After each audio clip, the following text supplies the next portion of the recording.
James was a new engine who lived at a station at the other end of the line. He had 2 small wheels in front and 6 driving wheels behind. They weren't as big as Gordon's, and they weren't as small as Thomas's. You're a special mixed traffic engine. The Fat Controller told him. You'll be able to pull coaches or trucks quite easily. But trucks are not easy things to manage, and on his first day they had pushed him down a hill into a field. He had been ill after the accident, but now he had new brakes and a shining coat of red paint. The red paint will cheer you up after the accident, said the Fat Controller kindly. You are to pull coaches today, and Edward shall help you. They went together to find the coaches. Be careful with coaches, James, said Edward. They don't like being bumped. Trucks are silly and noisy. They need to be bumped and taught to behave. Coaches get cross and will pay you out. They took the coaches to the platform and were both coupled on in front. The Fat Controller, the Station Master, and some little boys all came to admire James's shining rods and red paint. James was pleased.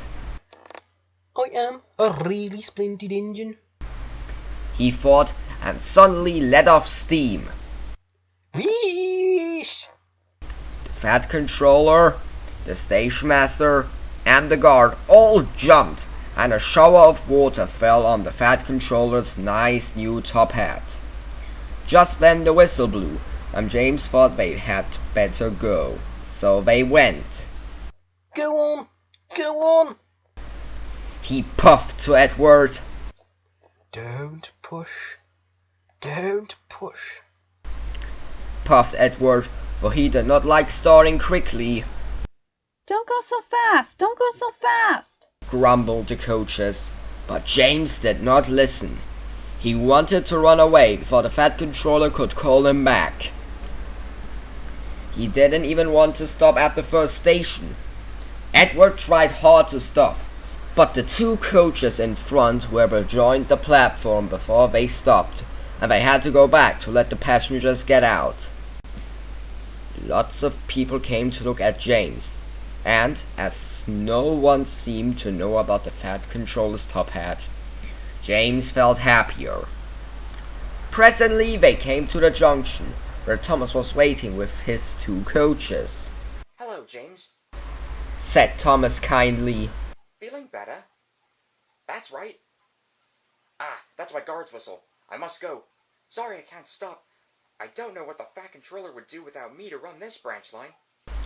And he puffed off importantly with his 2 coaches into a tunnel, leaving the junction.